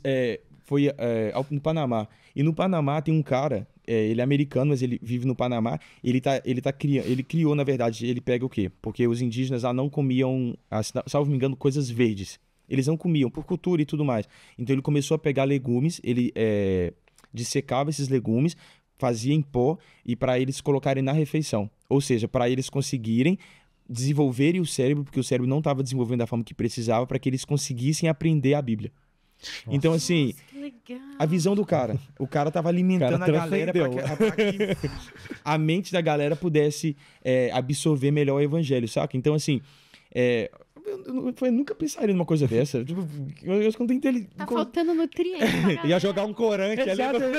Põe um sazon, gente. Esse sazon que falta. Aí, pronto, brócolis vermelho. Aí, come aí, meu. Então, assim, tem pessoas ao redor do mundo, assim, gastando as suas vidas em prol do evangelho. E não gastando apenas no sentido de pregar o evangelho, mas no sentido de alimentar as pessoas para que elas tenham os nutrientes necessários no seu corpo, para que elas possam, de uma maneira correta e melhor, absorver o evangelho.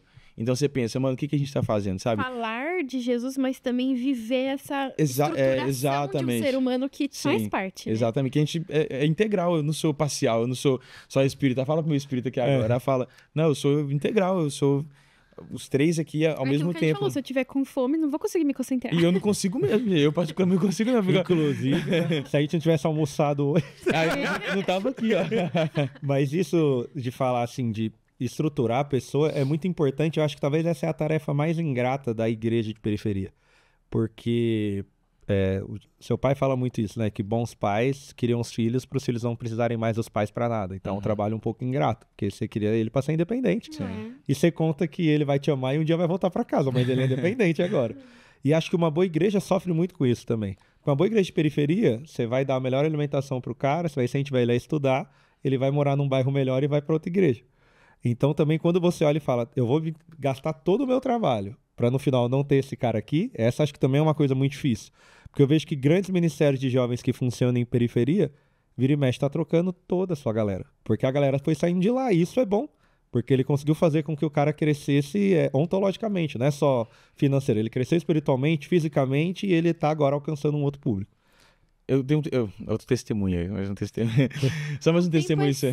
Não, fala isso não, gente. Vamos que tá tranquilo. Mas eu tenho um testemunho sobre isso que me marcou bastante, porque eu tinha uma cobrança em cima de todo o dinheiro que a gente investia em alguma pessoa, eu queria um retorno. E eu queria um retorno, humanamente, eu vou mentir pra vocês, eu queria. Tô investindo mó tempo em grana. E aí, o que aconteceu? Eu tinha uma garota de programa, de um prostíbulo que a gente atendia em Belo Horizonte, e eu já tava há 2 semanas indo, e elas, nesse mesmo prédio, porque lá são 25 prédios, cerca de 3.500 a 4.000 meninas que trabalham nesses prédios. E a gente vai fazendo rodízio toda semana para entrar nos prédios. Então a gente vai rodando, rotacionando toda semana a equipe que trabalha em jogo com contagem. E aí, a gente foi 2 vezes seguidas nesse prédio, e essa mulher sentava no canto, a gente se viu o cachorro quente, ela chorava, eu queria sair, que não sei o quê. Só que sair, todo mundo lá falava que queria sair. Tudo certo, então ela chorava e eu fiquei observando. Na segunda me chamou a atenção, mas eu falei, tá, mas ela quer sair, mas... Todo mundo quer, né? Só mais um. Quer, mas o Espírito Santo falou comigo, tipo, você pode ser resposta pra ela. Eu falei, Espírito Santo, ela precisa de dinheiro pra sair daqui, é coisa que eu não tenho. Não tem como resolver esse problema dela. E aí... no ímpeto assim, perguntei, tá, quanto você precisa para sair daqui? O que você precisa? Eu precisava de pagar o prédio, precisava de pagar isso para poder sair. Fizemos a conta, qual que é o valor total que você precisa? R$4.500.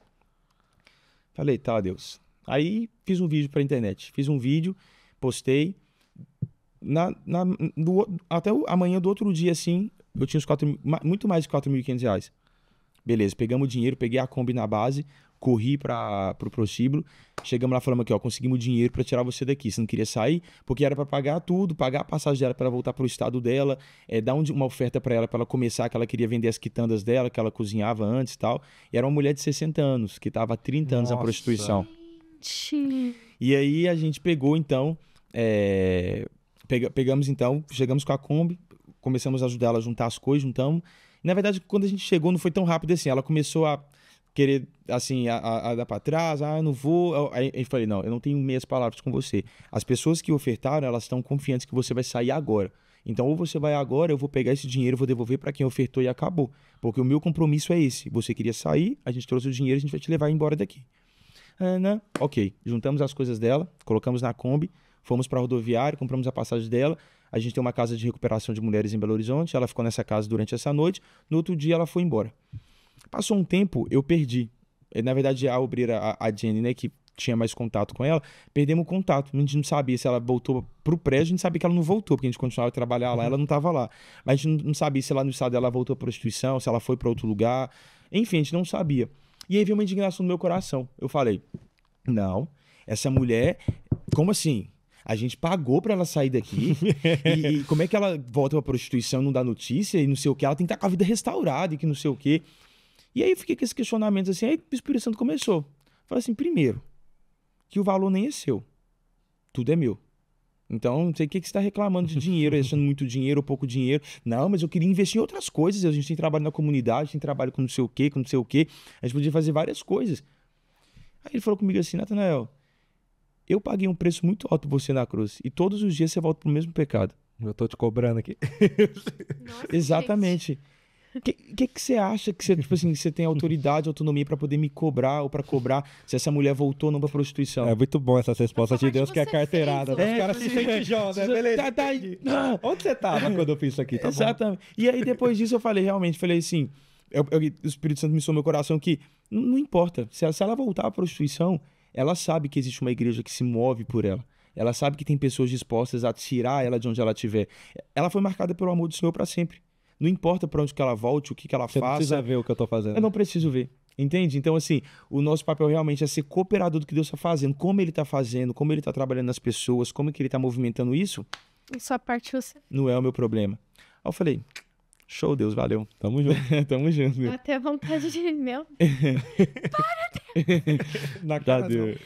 Você comentou, logo no começo que a gente começou a conversar, que você fez ou faz, né, movimentos evangelísticos. A gente até falou da Coca aqui, de fazer a campanha da Coca-Cola. Vamos lá, Coca-Cola, vamos lá. Um dinheiro para missões. Cada Coca Como 2 que litros. Faz para fazer um movimento evangelístico? Como começar? Quais são as dicas pra galera que fala, eu quero fazer um movimento desse também? Massa. Então, na minha cidade, eu liderei o nome do movimento é Igrejas na Rua durante 10 anos. E a gente começou, na verdade, só com a minha igreja. Então, a gente juntou os jovens da minha igreja, e os jovens da minha igreja, a gente pegou eles e fomos pra rua. Só que a gente fez o quê? Cartaz em cartolina, escrevemos e tudo mais, e pintamos o rosto. Não tinha pouco, pintamos o rosto todo de branco, pintamos tudo e fomos pra rua com apito. E a gente fez igual um grupo de pintinha assim, com cartaz e apito. Aí ficava, e cartaz, mais nada. Então, nosso primeiro evangelismo foi, e pior de tudo, no final choveu. Então, aí derreteu a cara, derreteu o cartaz. De terror na rua. E a gente ficou só, Voltou pra casa, deu certo hoje, hein, galera? pintinho molhado. E subiu. E assim, foi o nosso primeiro evangelismo só com a nossa igreja. No segundo ano, vamos fazer diferente. Isso era assim, juntaram um grupo de jovens. Da minha igreja, a gente juntou, vamos fazer evangelismo na rua. A gente vai sair pra rua. Juntam uns malucos, E a gente pouco juntou. dinheiro que dá pra E ficar. todo mundo com vergonha, então por isso que a gente ficava junto. Porque a gente junto, a gente era mais forte, junto a gente tinha vergonha. E fazendo tipo nem uma mini marcha pra Jesus, é uma nada marcha pra Jesus, assim, com 10 pessoas. Assim, e cartaz, rosto pintado. E aí a gente fez isso. O primeiro evangelismo que eu lembro, assim, que a gente começou e foi pro semáforo e ficou naquela questão toda. E nos outros anos a gente foi meio que aperfeiçoando, a gente foi ganhando mais coragem, a gente começou a abordar as pessoas. Aí no final, agora, antes de eu ir pra missão, a gente estava fazendo mais intencional. Então a gente pegava pequenos grupos, ia pro ponto de ônibus, fazia uma apresentação de teatro, fazia uma apresentação de dança. Aí eu pegava o megafone, com o megafone mesmo pregava, falava ali na rua, e era de uma forma mais direta. Então, a gente começou dessa forma. Então, se eu puder dar uma dica vai pra rua.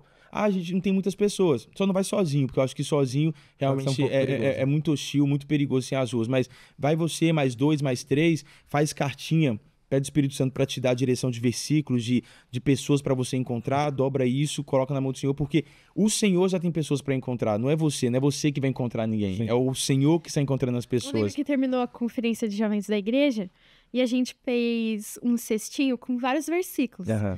fiquei horas escrevendo aquilo. Aí acabou, eu falei, gente, mas isso acabou, sobrou o versículo, não sei o quê. Aí a Dani Marques, a mãe de uma das jovens, falou, não, vamos lá no farol, beleza. Aí a gente começou a distribuir todos os que sobraram. Exatamente. Entrega, né? A gente falava muito lá no Expresso também que assim, saiba o que você tá fazendo, mas o que você tiver em mãos é útil. Às vezes é um Exatamente. folheto, mas você sabe o que tá no folheto? Sim, então beleza. Você Só não consegue falar entrega sobre alguma ele, coisa. Mas mostra que você tá se dedicando àquela pessoa, o que você tá fazendo. E não precisa de muito mesmo. Se você reunir a galera e vai fazer, você já começa o impacto, o movimento evangelístico. Exatamente. Você começa, vamos fazer um grupo de futebol, a gente vai jogar futebol, mas todo final do futebol a gente vai orar. A gente vai fazer um grupo de vôlei, todo final do vôlei a gente vai orar. A gente vai fazer um grupo de caminhada. Não importa. Na faculdade. Exato, na faculdade mesmo. Não importa a estratégia que você vai usar, importa que o evangelho chegar, a gente vai fazer distribuição de cesta básica. Ok, a gente vai fazer distribuição de comida.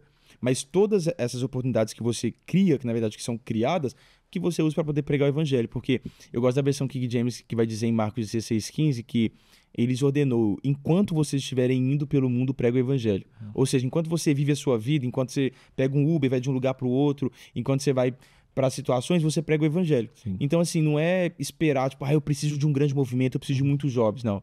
Você precisa de obedecer o comissionamento. Vai e prega o evangelho. A forma, o Senhor vai te dar as direções. E acho que esse ponto de você, a gente comentou no anterior, de não esperar que você precisa ver o resultado, né? O resultado é conforme Deus queira. Sim. Ele é tão bom que às vezes ele te mostra o que aconteceu pra você dar uma revigorada e falar, nossa, tá avançando.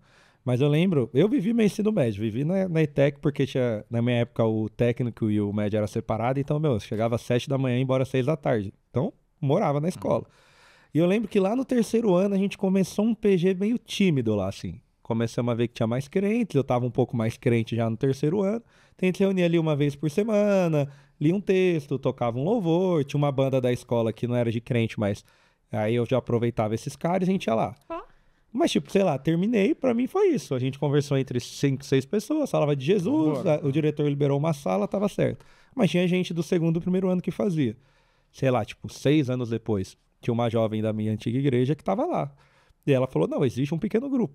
Existe hoje um grupo de alunos que se reúnem naquele mesmo lugar, que já atraem mais pessoas, que tem 20 alunos se reunindo toda semana. Então, assim, eu só comecei a fazer um negócio muito pequeno. Coisa andar. Que legal. Não faço ideia se hoje ainda tá ativo, mas eu sei que anos depois tinha gente fazendo aquilo. Deu fruto. Que legal. Mais tempo, né? A gente nunca imagina que vai dar fruto mesmo. Eu lembro de falar pra uma amiga, acho que eu já falei dela, que a gente às vezes matava a aula. Eu falava pro meu pai. Eu falava pro meu pai. Porque aí ela tinha umas dúvidas assim. Eu falava, não, amiga, eu vou levar a Bíblia do Saião, porque tem explicação, a gente vai descobrir junto a resposta. Aí a gente ia lá no versículo, lia e falava, é isso, não é? E aí ia conversando. Crente E cabula hoje pra ela- ler a Bíblia é fogo. Hoje ela vai na Não sabe igreja. nem cabular a aula, né, meu? Mas é muito bom fazer essas coisas, sabe? É tão bom. É tipo, uma coisa é eu acordar de manhã, pegar meu café e fazer meu devocional. É maravilhoso também, mas que maravilhoso foi fazer isso com ela, sabe? Estudar junto com ela. E eu acho que é isso que motiva mesmo. Sim. Tá ali fazendo e falando, caramba, você deixou eu fazer parte disso aqui, que legal. Não especificamente o resultado, ou, Sim. sabe, uau, agora eu sou pastor de uma igreja de milhões, né? Não é? E parece conversa de coach, né? Falar, não, comece pequeno, comece com o que você tem. Faz o que você tem. Trabalhe enquanto eles dormem. Vamos! Positivo. Mas é muito real, comece com o que você tem, sabe? Comece com as pessoas que você tem, com a igreja que você tem, com a estrutura que você tem, que o Senhor ele vai agregar. O Senhor não vai te dar um grande movimento se você não começar um pequeno movimento. Deus não vai te dar um movimento na praça lotado. Se você não começar com 3 pessoas, esse movimento não vai lotar. É famoso, ele pega quem tá trabalhando. Exatamente, ele não pega desocupado. Então o rolê, acho que é você começar. O que você tiver na mão, vá lá, comece, entendeu? E no caminho Deus vai te dando pessoas, ferramentas, dinheiro, influência pra você construir algo maior. E como é pra vocês dois, assim? Sempre gosto de pôr no bolo de vez em quando? Que é o quê? Como que é pra vocês dois? Porque eu sempre te ponho no bolo de algumas perguntas no também. bolo. Lidar com essa questão da obra, qual o medo de vocês? Porque eu falo assim por mim, Desculpa. qual o medo de vocês? Porque eu, acho que desde a minha adolescência, sempre tive uma coisa muito forte, assim, pra mim de... Cara, eu não quero ficar fora do que Deus tá fazendo. Isso pra mim, acho que talvez seja o meu maior medo hoje no reino, assim, de beleza, eu tô acomodado.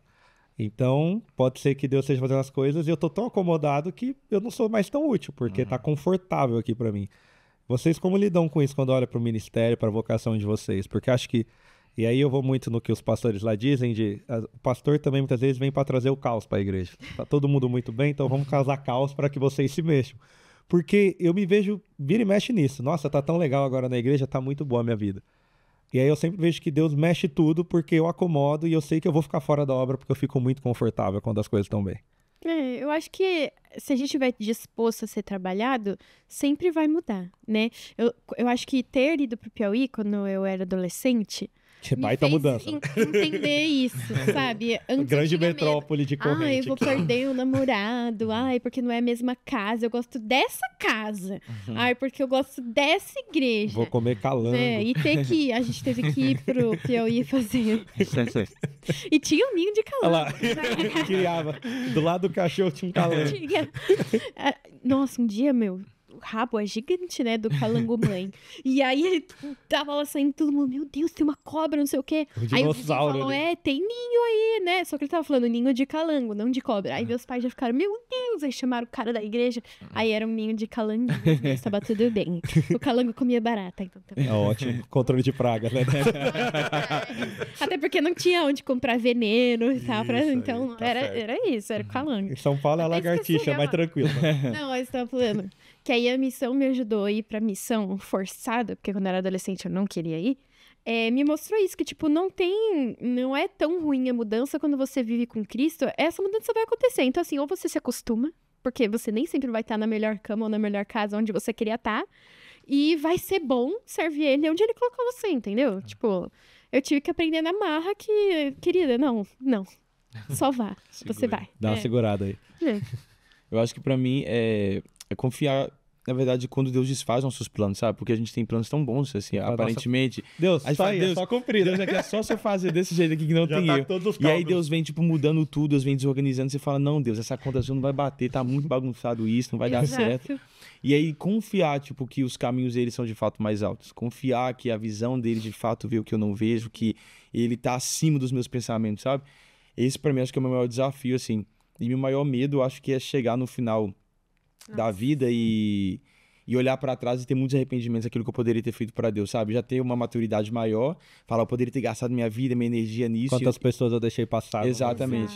Aí eu acho que chegar no final da vida e não cumprir aquilo que Deus falou, nossa, eu tinha esses planos aqui pra você, olha, eu tinha isso aqui. Sabe E aquela porta que eu abri que você não entrou? Então, era isso aqui, ó. Entra, filho, mas dá uma vacilada.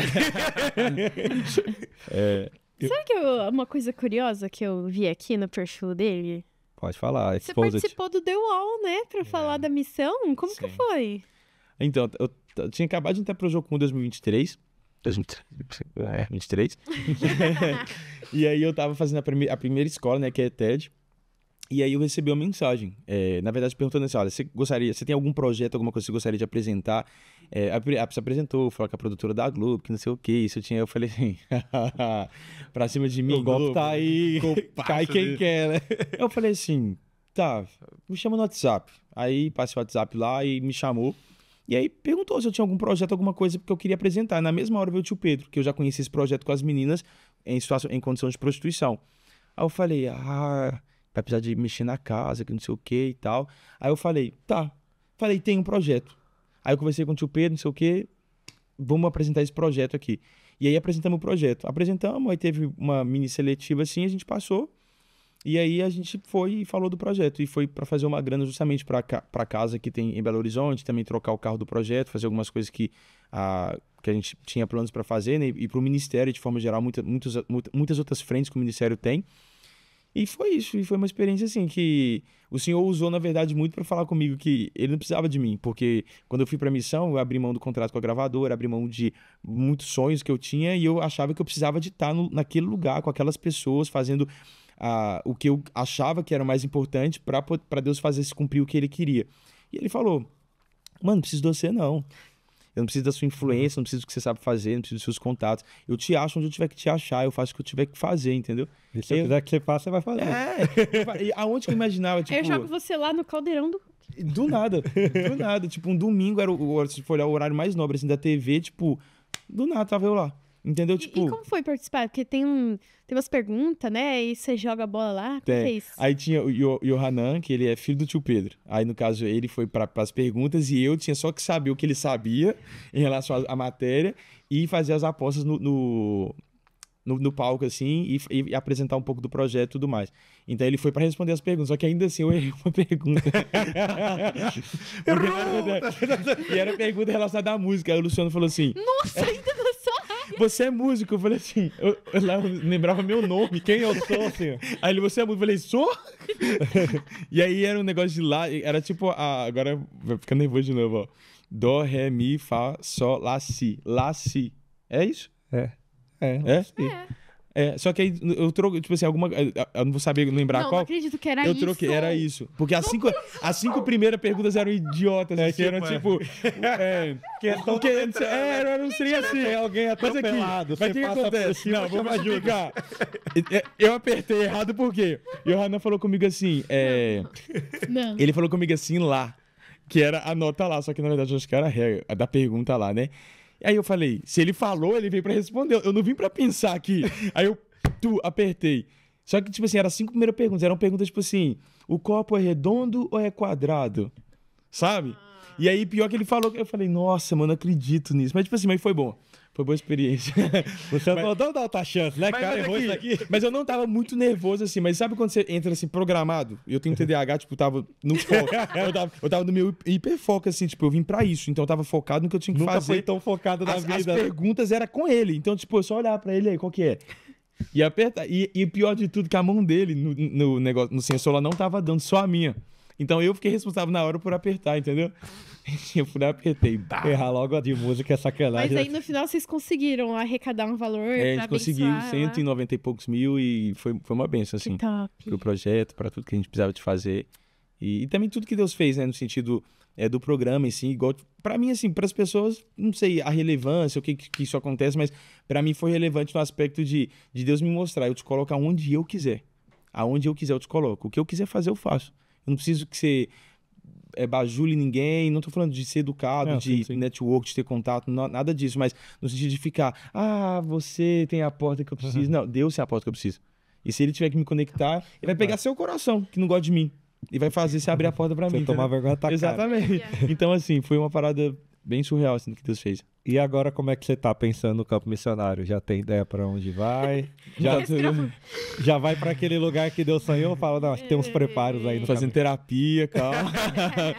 Não, mas eu tô muito nessa fase agora. Depois que eu voltei da África agora, eu tô continuando estudando inglês. Então, tipo assim, eu preciso aperfeiçoar pra fechar esse ciclo bem fechado na minha vida, assim. E eu tenho ministrado nas igrejas. Então, tipo, eu acredito que até o final desse ano eu vou estar indo finais de semana ministrando nas igrejas, falando sobre missões, compartilhando um pouco sobre o campo missionário. E o futuro, literalmente, a Deus pertence. Assim. Basta cada dia seu próprio mal. Eu brinquei hoje, eu postei hoje assim, que eu vim pra São Paulo. Falei, São Paulo, você tá querendo alguma coisa séria comigo? Você fala. Que eu tô vindo pra cá toda semana. Você tem que falar, vai que você tem que me avisar. Como que faz pra galera te encontrar, te convidar pra ir falar de missões, pra cantar também? Então, no Instagram lá tem o WhatsApp, e aí eu tenho esse número e eu mesmo vou responder, a gente vai combinar. Tem o Natanael Assessor, que de vez em quando... Natanael Assessor. Ele resolve tudo. Na social media, você fala com ele. Ele faz o vídeo, ele faz tudo. Ó, gente, é @Natanael com TH Dutra, tá bom? Isso aí.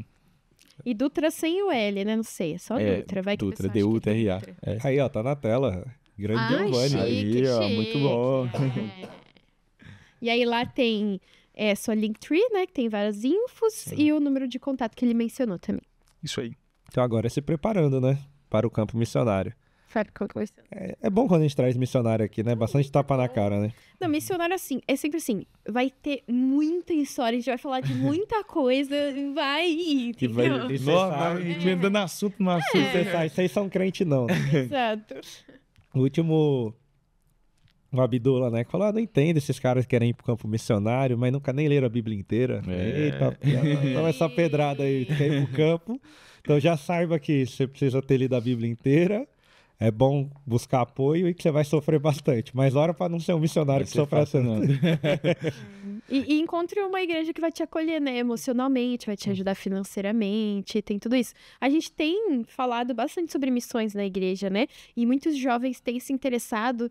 Esse último final de semana a gente tava conversando com um casal de jovens e era do tipo, eu acho que eu vou. Aí outro, não, mas calma, você vai e vai fazer o quê, não sei o quê. Eu não sei. Então, assim, acho que ao mesmo tempo a coragem de, se Deus tá chamando, eu vou. E ao mesmo tempo, como que eu posso estruturar, falar pra igreja que eu tô indo, pra igreja saber que eu tô indo pra cuidar de mim, pra eu não ficar sozinho. Será que eu posso ir com alguém, né? Você fala muito nas suas redes também disso, do tipo, você nunca vai estar sozinho, Deus sempre vai estar com você. Então, também se fortalece na sua comunidade pra isso, né? E faz total diferença. Na verdade, pra você conseguir, né, a longo prazo, continuar em missão, porque é fácil começar. Qualquer coisa que você quiser começar, você começa. Você começa a vender paçoca, você começa a vender bala, você começa. Agora é perseverar. Continuar, concluir a carreira de fato, né? Chegar até o final. E vivo, né? Que é o que é. Que nem Paulo, se morrer é lucro. Também. Então é isso aí, entre em contato com o Nathanael e vamos fazer a campanha da Coca, hein? Cada Coca que você comprar daqui até o fim do mês de outubro, o mesmo valor você doa pra... até porque senão, cara, até o fim do mês de outubro, você pelo menos doa outra parte pra missões. Beleza. Então fala com o Nathanael, doa pra Jocum, Portas Abertas, RTM, escolhe alguém, mas abençoe. Entre lá, doe.org.br. Mas aí já dou pro Ministério de Jovens pra ajudar nós também. Isso. Pra gente ir nos eventos, tudo. Então é isso. Como sempre, eu trago a notícia triste. Está acabando o nosso tempo. Foi um prazer estar com vocês aqui hoje. Espero que tenha gostado, Nathanael. Poder botar algumas coisas pra fora. Desabafei a alma. Todo mundo de alma lavada. Igreja brasileira. Essa é a nossa terapia grátis. Todo mundo senta, lava a alma e volta pra igreja. Obrigada, viu? Eu que agradeço. Obrigado que vocês, né, continuem abrindo, né, as oportunidades para que o reino de Deus se expanda na terra. Amém. Aí, valeu. Até semana que vem, gente. Tchau, tchau, galera. Falou.